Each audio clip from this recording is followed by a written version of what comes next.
Good morning, students. Next we are going to discussing about the libraries and packages in VHDL. So first let me start with libraries. Okay.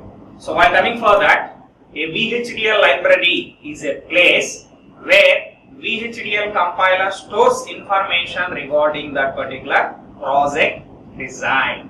Okay, so that is what library. A VHDL library is a place where VHDL compiler stores information about that particular project design. Okay, and also it includes intermediate files which will be used in the analysis, simulation and synthesis of that particular design project. Okay, so already regarding compiler we discussed in design flow. So what is the operation of compiler? So it is going to verify the syntax error and also it going to give the information which is needed for simulation and synthesis. So by means of executing, compiling that particular given program, so we can able to generate a library for a given project.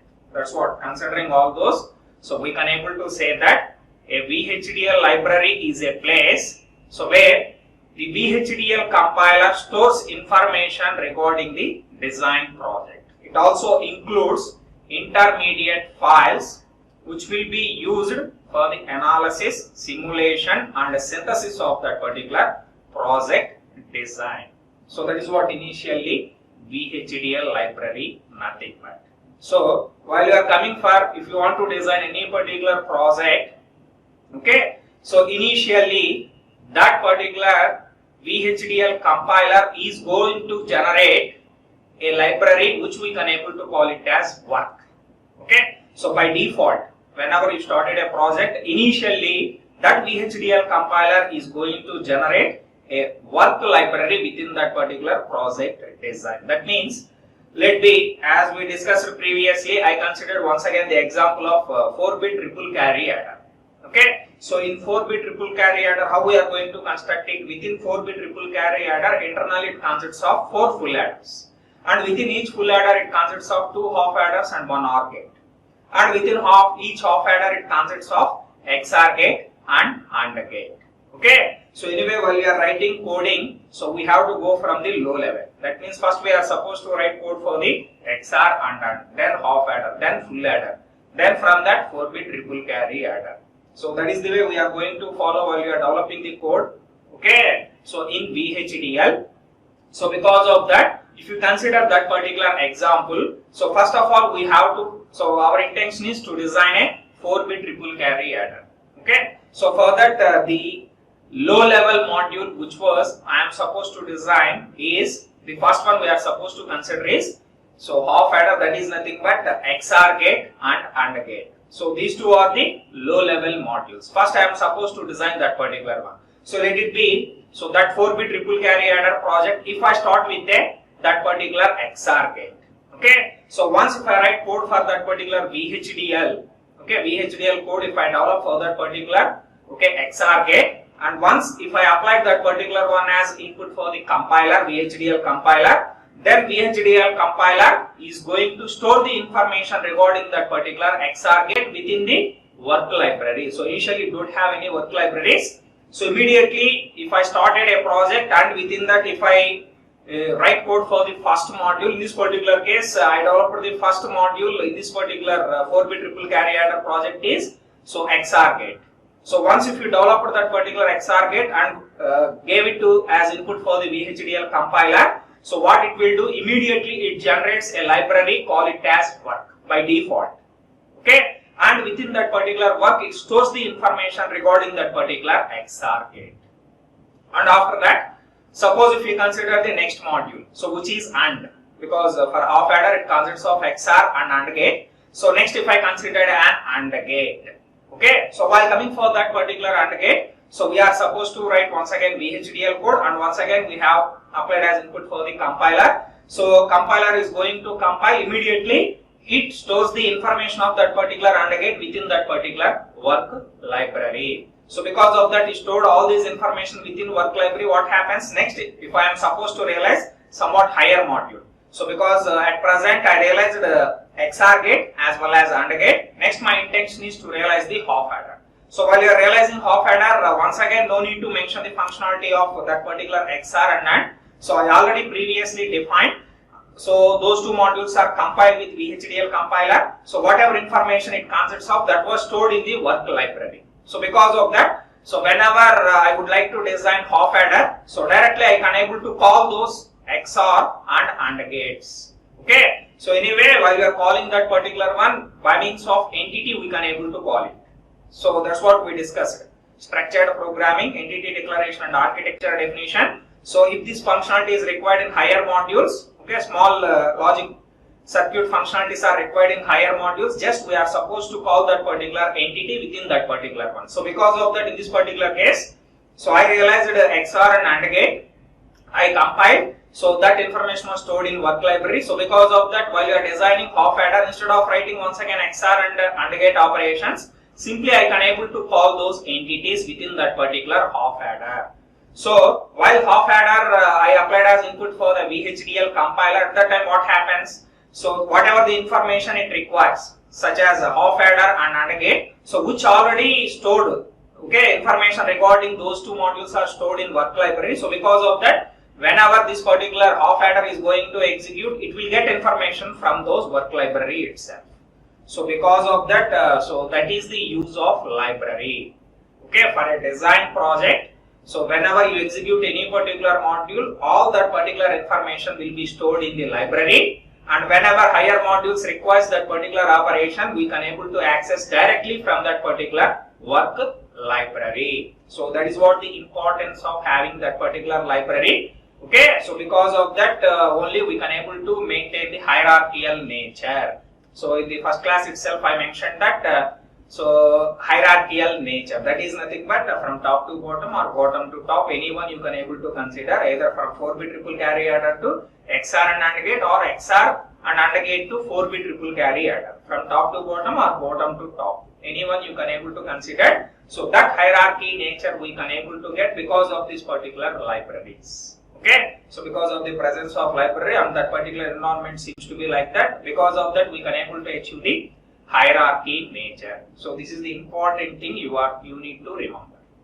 So considering all this, I can able to say that VHDL library is a place where VHDL compiler stores information regarding that particular project design, and it also includes intermediate files which will be used for the analysis, simulation and synthesis of that particular project design. And by default, whenever you applied VHDL code for that particular compiler, so if that is the starting clock for our design, so immediately it generates a library which we can able to call it as work. Okay, so work library by default it is going to generate by the compiler.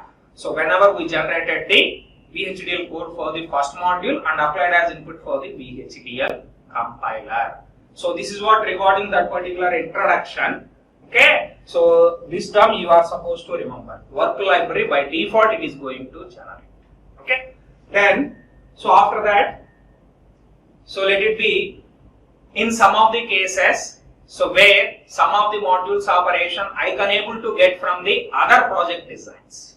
Okay, so because while I am designing my project design, each and every module I am supposed to write means it seems to be very difficult for large products. So because of that, in that aspect, so one way what I can able to do is, so if any other projects they consist of the module, whatever operation I required, so just I can able to access other project designs by means of including their work library within our design. Okay. So this is one way how we can able to include the work library of other projects, so within our design. By means of including their work library within our design, so we can able to get access of their modules. Okay, so and this we can able to achieve by means of using the library clause. Let me here for example I considered, so even for small modules also some of the standard definitions which will be required, we are supposed to add those libraries within our design. So one of the example for that particular one is IEEE library. So what it consists of? So as we mentioned previously, std_u logic, where it consists of all those 9 different values.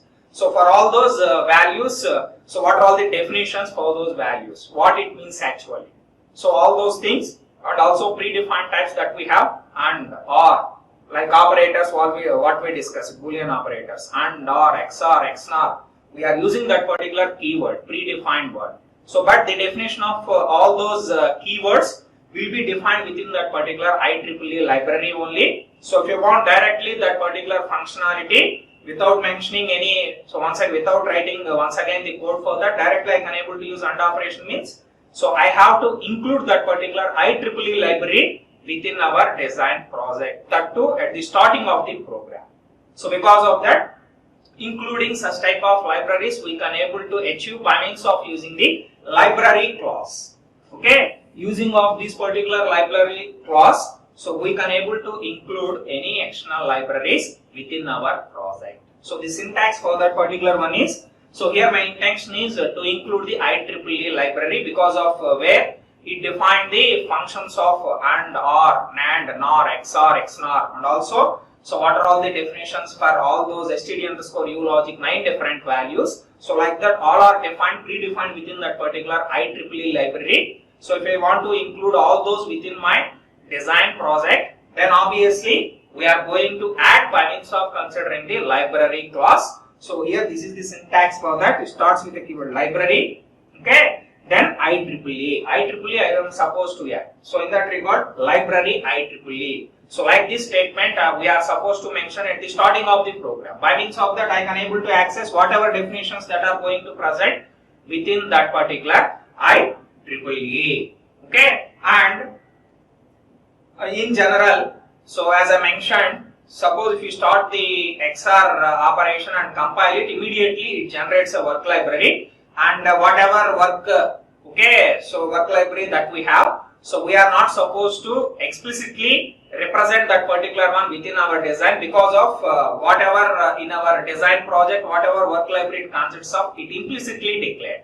So that means for our project, so whatever work library is generated, so that one explicitly you should not represent, okay, because of implicitly already it was internally declared within our project, and directly it can able to get information from that particular work library.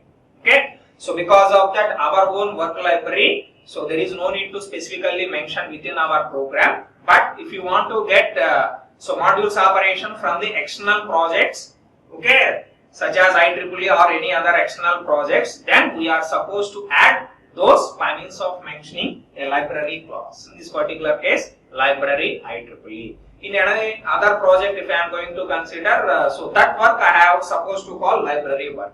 But our work library, so there is no need to specifically mention and to call that particular our own work library because of it was implicitly mentioned. By default, that access we can able to get without mentioning library work of our design. Okay. So that one point you are supposed to remember, okay, and that is what regarding that particular libraries. And one more point in that particular one is, so in libraries, so we can able to get access of the predefined module, their entities and architectures we can able to read. Okay, so by means of mentioning that particular one, so library, I can able to access whatever declarations or their definitions like entity architectures, we can able to get access of them. So, but next, if you want to get access of type declarations, type definitions, constant declarations, function definitions, so all these we discussed while you are dealing with the architecture definition. So, how architecture definition syntax seems to be? So, first initially architecture name is, then after that type declaration, constant declaration, function definition, procedure definition, okay, and a component declaration. All these it consists of before starting of the architecture body, and within architecture body it consists of concurrent statement. This is what this syntax it consists of. And while coming for here, by means of using libraries, you can't able to get access of type definitions, constant definitions, package definitions, and component declarations and signal declarations. We can't able to get access of this. Suppose if you want to get access of those signal declarations, component and all function and procedures, then we are supposed to go for the packages.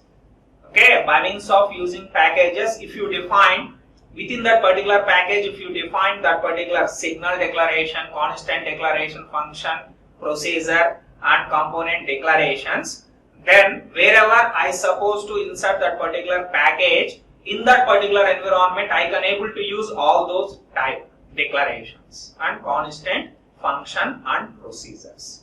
That means if you defined all those within that particular package and I call that particular package in my project design in our program, so by default I can able to get access of all these declarations and definitions. Okay, all those declarations. So in that regard, that is the use of the package. Then how we can able to include such type of packages within our VHDL code is by means of using the use class. While coming for library class we are going to use. While coming for packages, by means of using the use class, we can able to include the package within our project design. Within our program, initially we are supposed to include that particular package using of use class. By means of that, whatever we defined in that particular one, like signal declaration, constant declaration, function, procedure, component declarations, all those we can able to get access from. But all these access libraries can't able to give. Because of that reason only we move on to the packages. Discussed. So if you want to include package to our project design, so by means of considering the use clause. So here I mentioned so what is the syntax for that. So while coming for that, here my intention is I would like to add the IEEE standard 1164 package. So 1164 package that I am supposed to include in my project design. By means of that, what are all the standard definitions it consists of, all those I can able to use within our project design. So this is how the syntax seems to be. Use IEEE. That means that package so comes from the library IEEE. So within that particular IEEE itself, it consists of several packages. So in that, so here I call that particular std_logic_1164 package. So because of that, we are supposed to call by means of considering a use clause, starts with the keyword use, and after that you are supposed to mention the library name. So that package belongs to which library? So that one belongs to IEEE. So like what we discussed previously, that library. So IEEE, and within that there are so many packages are there. Whatever package is required for our functionality, that we can able to call. So here std_logic_1164. That package is required within this particular IEEE library where it consists of large number of packages. And dot all that I mentioned. All in the sense, so whatever definitions are there in std_logic_1164, if I want all those definitions, so all those whatever types, constants, function, procedure and components it consists of, if I want all those definitions to use in our design project, then we are supposed to mention so at the last with dot all, then semicolon. So this is how to include package to our project design. So this one also we are supposed to mention at the starting of the code itself. Immediately after write the library, so next we are supposed to mention this particular package. If we want to use the whatever definitions are defined within that particular std_logic_1164, if all those are all required, then at last you are supposed to represent with dot all. So let it be, if I want only one definition within this particular std_logic_1164 where it consists of so many number of definitions, if I want particularly only one definition within that, specifically also you can able to mention by means of considering this particular use clause. So the syntax for that one is use library name IEEE, within that package name std_logic_1164, within that it consists of so many definitions, but here in this particular case where it requires is std_ulogic. That means where it consists of 9 predefined values, only those 9 values only required for in this particular project design. If that is the case, while I am including in that particular code, I am supposed to mention only specific to that particular definition itself, std_ulogic. So this is the library, within that this is the package, within this package this is one definition only I am going to pick up. So if I want multiple definitions, so I don't want all, but some of the definitions are required. Then I have to keep on placing by means of considering this particular same syntax. We can also have std underscore logic underscore arithmetic arth. Okay, that is one definition. And std underscore logic underscore signed, std underscore logic underscore unsigned. All these are all different definitions we have. So if you want only multiple, 2 or 3, then by means of placing multiple use class. Okay, so we can able to include all those definitions. If you want all means considering this particular syntax for that.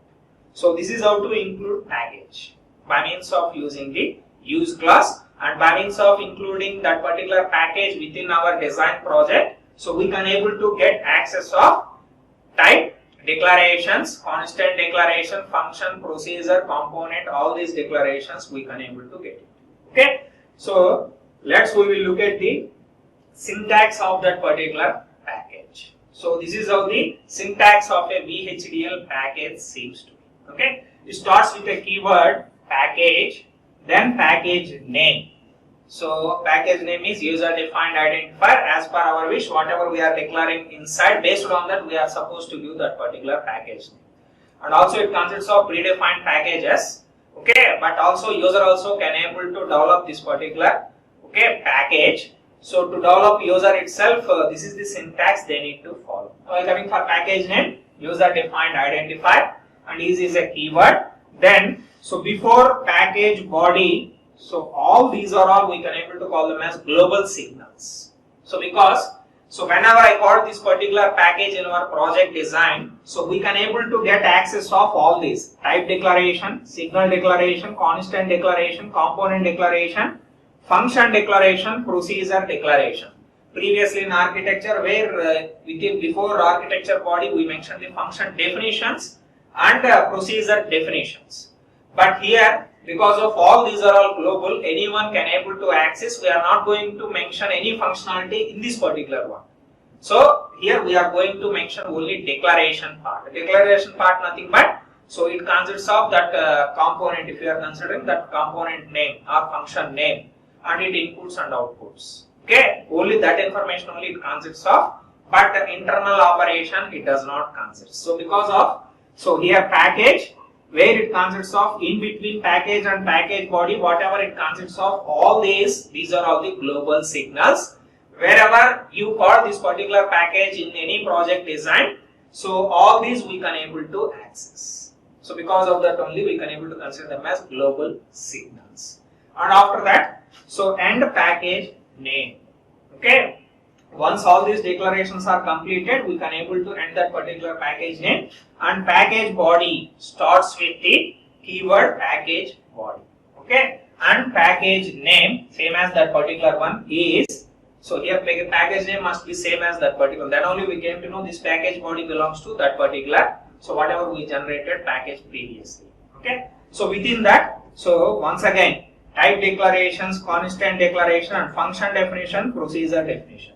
So here also I mentioned type declaration, here also I mentioned type declaration. But the difference between these two is, so all these are all global.